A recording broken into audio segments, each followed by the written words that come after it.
dài không bóng, xa nghe tiếng ai ru mơ màng. Mưa rơi rơi xóa đi lối mòn, có đôi lòng vẫn chờ mong. Ai chia tay ai đau xóm vắng im lìm, ai rung lên tiếng mắc ngàn câu êm đềm. Mong sao cho duy nghèo mai nắng gieo thêm đẹp ít trong đêm, màn đêm tình lưu. Nghe ai thoáng ru câu mến chiều, nghe không gian tiếng yêu thương nhiều, hứa cho đời thôi điều hiu.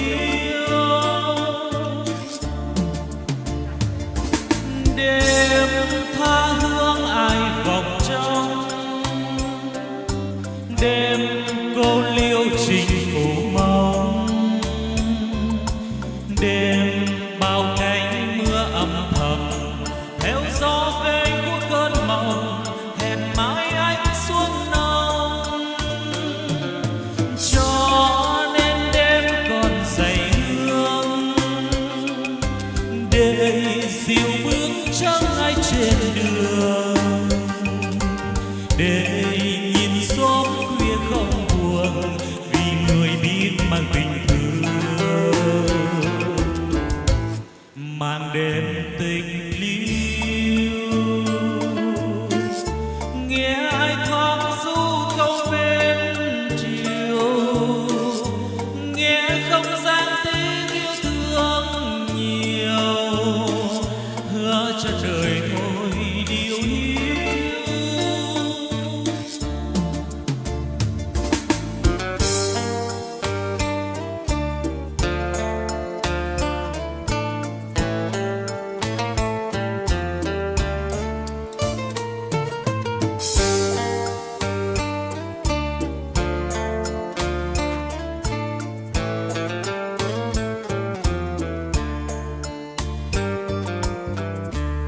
Đường dài không bóng, xa nghe tiếng ai ru mơ màng. Mưa rơi rơi xóa đi lối mòn, có đôi lòng vẫn chờ mong. Đêm tha hương ai vòng trong, đêm cô liêu trình phủ mong, đêm bao cánh mưa âm thầm theo gió về của cơn mộng, hẹn mãi anh xuống nông.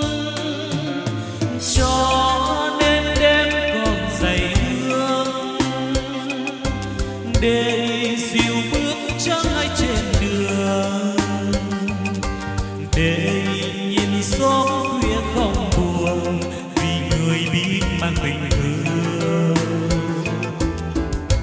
Màn đêm tình lưu, nghe ai thoáng ru câu bên chiều, nghe không gian tiếng yêu thương nhiều, hứa cho đời thôi điều hiu, hứa cho đời thôi điều hiu.